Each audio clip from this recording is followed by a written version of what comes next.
गणपति बप्पा मोरया। आज मैं आपके लिए लेके आई हूँ मेरे घर वाली थाली। मतलब जब हम गणेश जी की स्थापना करते हैं तो उन्हें प्रसाद में क्या चढ़ाते हैं या नैवेद्य में क्या चढ़ाते हैं, उस नैवेद्य की गणेश चतुर्थी स्पेशल थाली लेके आई हूँ। आप ये फुल रेसिपी ज़रूर देखिए क्योंकि जल्द ही गणेश जी आपके घर आने वाले हैं। हेलो गाइस, गीत कुकिंग शॉर्ट्स में आपका स्वागत है। आज मैं आपके लिए लेके आई हूँ एक ऐसी रेसिपी जो आपके फेस्टिवल को और ज़्यादा खास बना देगी, इसलिए पूरी रेसिपी ज़रूर देखिएगा। चलिए शुरू करते हैं आज की मज़ेदार सी रेसिपी। इसमें होगी नो अनियन, नो गार्लिक, दाल बाफले और चूरमे के लड्डू। सिंपल सा रेसिपी, इजी रेसिपी, आप इजीली बनाकर इसे रेडी कर सकते हैं। इसके लिए जो इंग्रेडिएंट्स चाहिए वो आपको स्क्रीन पे दिख रहे हैं, कितने कितनी क्वांटिटी में चाहिए और कितना लगेगा वो सब हम आपको स्क्रीन पे दिखा ही रहे हैं। चलिए इसके लिए हमने 2 कटोरी गेहूं का आटा, 2.5 टीस्पून घी लिया है, 2 चम्मच बेसन और 2 चम्मच सूजी ली है। अब गुनगुने पानी से इसे अच्छे से टाइट डो बनाकर आपको रेडी करना है। ये सिंपल से लड्डू है, ये चूरमे के लड्डू या आप इसे कह सकते हैं मुट्ठे के लड्डू। आपके यहाँ इसे क्या कहते हैं मुझे कमेंट में ज़रूर बताएं क्योंकि मैं तो बहुत एक्साइटेड रहती हूँ किसी भी रेसिपी के एक से ज़्यादा नाम जानने के लिए। देखिए मुट्ठे में मोन परफेक्ट हुआ कि नहीं हुआ वो ऐसे चेक करते हैं। अब इसमें थोड़ा थोड़ा कुनकुना पानी डालकर एकदम हार्ड डो आपको रेडी कर लेना है। आप वीडियो को ध्यान से देखिए, वीडियो को पूरा देखिएगा क्योंकि यदि आपको परफेक्ट रेसिपी आपकी फैमिली, फ्रेंड्स या अपने बच्चों के लिए बनाना है तो उसके लिए आपको फुल रेसिपी देखने की ज़रूरत होती है। यदि आप स्किप करके देखेंगे तो आप परफेक्ट नहीं बना पाएँगे। इसलिए आप एकदम परफेक्ट बनाना है आपको, इसलिए आप इसे ध्यान से देखिएगा। अब इसका धीरे-धीरे थोड़ा-थोड़ा पानी मिलाकर आपको हार्ड डो बना लेना है और ये आटा पूरी से थोड़ा ज़्यादा हार्ड होगा क्योंकि इसके हमें मुट्ठे बनाने हैं, ईज़िली बनकर रेडी हो जाते हैं। इस आटे को आपको ज़्यादा रेस्ट भी नहीं करने देना है, तुरंत ही आप आटा लगाकर ऐसे लोई लें और हाथ से मुट्ठी बनाएँ और इसे आपको ज़्यादा मोटा नहीं बनाना है। यदि आप ज़्यादा मोटा बनाएँगे तो अंदर से कच्ची रह जाएगी। इसे सिर्फ़ आपको छोटी-सी लोई लेनी है, जिसे आप रोटी की लोई लेते हैं और उसे हम मुट्ठी से दबा देना है। इसे मुट्ठी से दबाते हैं इसलिए इसे मुट्ठे के लड्डू भी कहते हैं और इसे चूरमे के लड्डू भी कहते हैं। देखिए इसे अच्छे से आपको ऐसे हाथ से दबा-दबा कर सारे मुट्ठे बनाकर रेडी कर लेना है। लेकिन मैंने आपको 2 तरीके बताए हैं। ये जो है थोड़ा-सा टाइम लेता है क्योंकि एक-एक लोई को आपको दबाना पड़ता है, उसे गोल करना पड़ता है। ये जो मैंने सेकंड वे बताया है इसमें आपको आटे को 2 हिस्से में डिवाइड कर लेना है और ऐसे लंबा-लंबा स्ट्रेच कर लेना है। उसके बाद जस्ट आप लोई तोड़िए, मुट्ठी से दबाइए और रख दीजिए। देखते ही देखते चुटकियों में आपके सारे मुट्ठे बनकर रेडी हो जाएँगे। ये जो वे है, ये जब ज़्यादा मुट्ठे के लड्डू बनाना होते हैं, जब भंडारे होते हैं या जब ऐसी कोई ओकेशन होता है, जैसे गणेश चतुर्थी का पर्व कोई बहुत धूमधाम से मनाता है, बहुत सारे लोगों को बुलाता है, उस सिचुएशन पे इस तरीके से बनाए जाते हैं। चलिए हम मुट्ठे को तलने की तैयारी कर लेते हैं। हमने 1 एंड हाफ कटोरी घी डाला है। आप इसी के अकॉर्डिंग घी डालिएगा क्योंकि हमने 2 कटोरी हमने आटा लिया था इसलिए हमने 1.5 कटोरी घी लिया है क्योंकि इसी तले हुए घी को हम आगे भी रेसिपी में यूज़ करेंगे। हम घी बिल्कुल भी वेस्ट नहीं करेंगे और यदि आप चाहते हैं कि आप इसे ऑयल में फ्राई करें तो आप इसे ऑयल में फ्राई कर सकते हैं। कुछ लोग क्या करते हैं कि मोहन तो घी का डालते हैं लेकिन जब फ्राई करते हैं तो तेल में फ्राई कर लेते हैं। आप ऐसा भी कर सकते हैं। चूँकि हम गणेश चतुर्थी स्पेशल रेसिपी बना रहे हैं और हमारे गणेश जी को हम यही नैवेद्य में चढ़ाने वाले हैं, इसलिए हम घी में ही तो इसे फ्राई करेंगे। क्योंकि एकदम हेल्दी और टेस्टी वे होता है। यदि अपन घी में बनाते हैं तो ये लड्डू और ज़्यादा टेस्टी लगते हैं। देखिए इसे बिल्कुल आपको लो टू मीडियम फ्लेम पर तलना है, बिल्कुल धीरे-धीरे तलना है, कोई जल्दी नहीं करना है। यदि आप जल्दी करेंगे तो ये जल्दी से रेड हो जाएँगे बट ये अंदर से कच्चे रह जाएँगे और जब ये अंदर से कच्चे रह जाएँगे तो आपके मुट्ठे के लड्डू जल्दी खराब हो जाएँगे। यदि आप ट्रैवलिंग पे जा रहे हैं या बच्चे आपके हॉस्टल में रहते हैं या आपको ऐसा लगता है कि कहीं आपको 15 से 20 दिन किसी रेसिपी को मीठे को बनाकर घर में रखना है, बड़े-बुजुर्ग हैं, बच्चे हैं जो मीठा खाना पसंद करते हैं, तो आप उनके लिए भी ये लड्डू बनाकर रख सकते हैं। ये 10 से 15 दिन तक बिल्कुल ख़राब नहीं होते हैं। ये एकदम टेस्टी लगते हैं और बिल्कुल हेल्दी होते हैं, क्योंकि इसमें कोई भी ऐसा प्रिज़र्वेटिव नहीं है और ना इसमें शुगर है। चलिए हम दाल की भी साथ में तैयारी करते जाते हैं। हमने 1 कटोरी मिक्स दाल ली है, उसमें थोड़ा-सा सॉल्ट डालकर हमने इसे 2 से 4 सीटी हम इसकी लेंगे, उसके लिए गैस पर चढ़ा दिया है।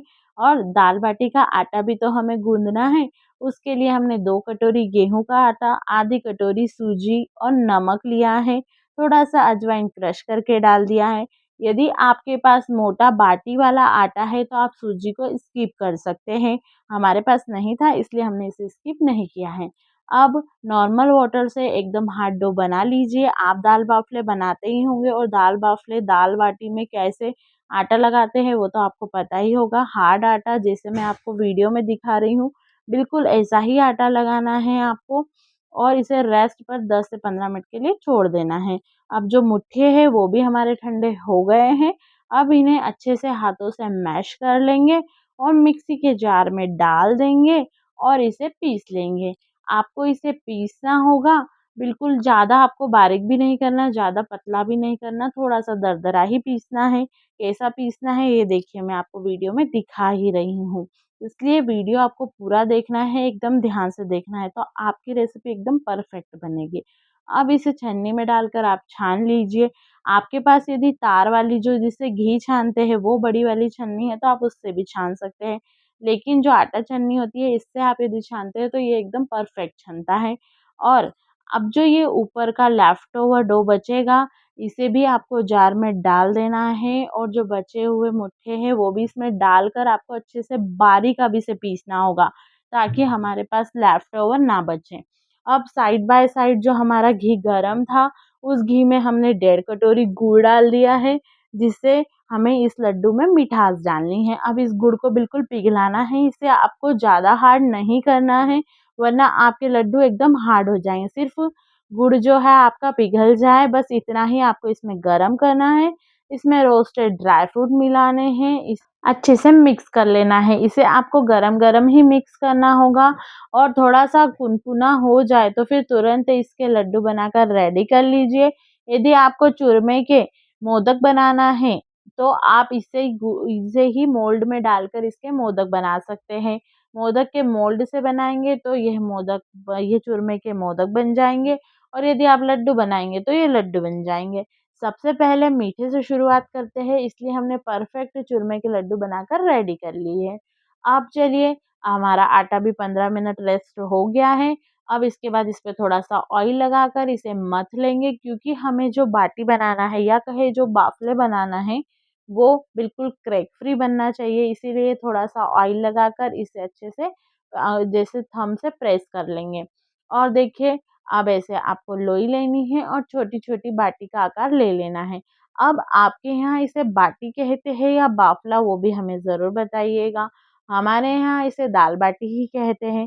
अब इसे अच्छे से दाल बाटी का छोटी-छोटी दाल बाटी बना लीजिए, एकदम गोल बनाइएगा, उसके बाद उसमें से दबाकर थोड़ा-सा टिक्की जैसा प्रेस कीजिएगा, बीच में थंब लगाइएगा, लीजिए आपकी बाटी रेडी है। अब ऐसे ही सारी बाटीज़ बनाकर आपको रेडी कर लेनी है। लास्ट में एक छोटी बाटी ज़रूर बचाइएगा, ये हमें गाय को देनी होती है। चलिए अब हमने साइड बाय साइड पानी उबलने रख दिया था। अब जितनी भी बाटियाँ हैं इन्हें बॉईल करेंगे हम। इसे बॉईल करने के लिए आपको 5 मिनट लगेंगे, क्योंकि हमारा जो पानी है वो अच्छे से बॉईल हो गया है। अब इसे बेलन की हेल्प से आपको हिलाना है, ये एक स्पेशल टिप है। यदि आप इसे चम्मच से या करछी से हिलाएँगे तो इसका शेप बिगड़ सकता है। और देखिए इसे बीच-बीच में आपको निकाल कर अच्छे से हिला लेना है। और पता कैसे चलेगा कि हमारी बाटी बॉईल हो गई है? ये जब पता चलेगा, जब आप जैसे ही ढक्कन खोलेंगे आपकी बाटी ज़मीन छोड़ देगी और ऊपर तैरने लगेगी। इसका मतलब है आपकी बाटी बिल्कुल उबल गई है। देखिए सारी बाटियाँ तैरने लगी है, इसलिए आपकी बाटियाँ उबल गई है। आप इसे एक थाली में निकाल लीजिए और जो ये पानी बचेगा इसे फेंकिएगा नहीं, ये बहुत जादुई पानी है, इसका उपयोग आगे करेंगे। अब हमने ओवन भी प्री हीट करके रख लिया था। अब इसमें आपको बाटियाँ सारी जमा देना है और धीरे-धीरे इसे रोस्ट करना है। आप चाहे तो इस स्टेज पर बैक भी कर सकते हैं और आप इसे ढक दीजिए। इसे धीरे-धीरे आपको रोस्ट करना है। अब हमारी जो दाल हमने सीटी पे लगाई थी वो भी बिल्कुल हमने उसे फेंट लिया है और रेडी है। अब जो हमारा पानी था ये जादुई पानी हम इस दाल में डालेंगे।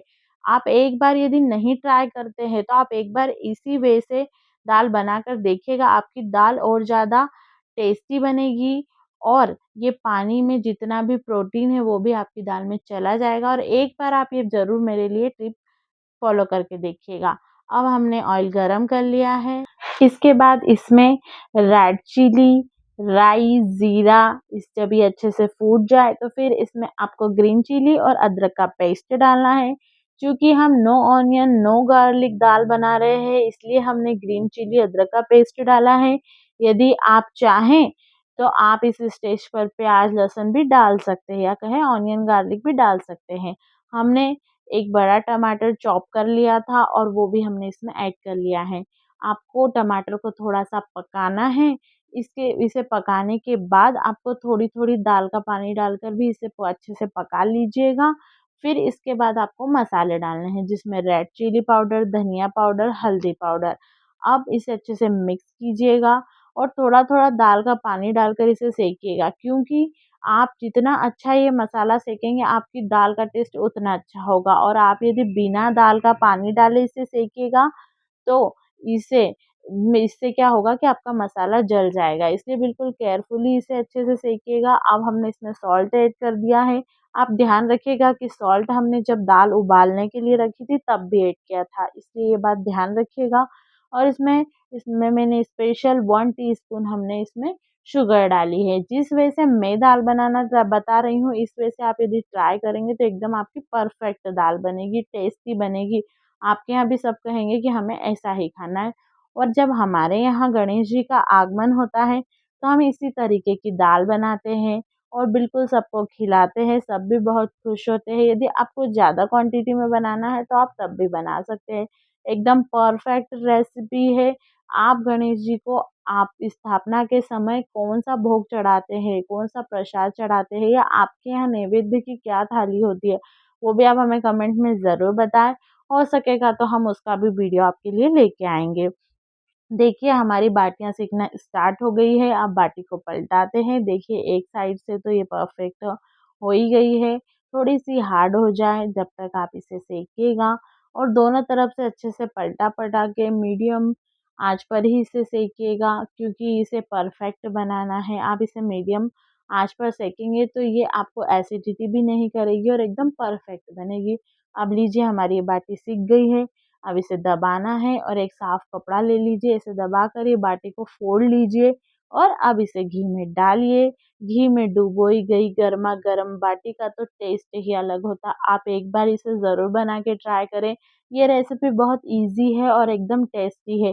आप यकीन नहीं मानेंगे कि जब आप नैवेद्य के लिए ये थाली बनाएँगे, तो गणेश जी आपके ऊपर बहुत प्रसन्न हो जाएँगे और आपके घरवाले भी बहुत प्रसन्न हो जाएँगे। चलिए हमने 2 बाटियाँ लगा ली है थाली पे और गरमा-गरम दाल और इसमें 2 मोतीचूर के लड्डू जो आपके नैवेद्य की थाली को पूर्ण करते हैं। आपको गणेश चतुर्थी की बहुत-बहुत शुभकामनाएँ और गीत कुकिंग शॉर्ट्स का वीडियो फर्स्ट टाइम देख रहे हैं, तो हमारे चैनल को ज़रूर सब्सक्राइब करें। हम डेली एक वीडियो अपलोड करते हैं जिसमें एक यूनिक हेल्दी रेसिपी होती है। Thank you so much for watching my video.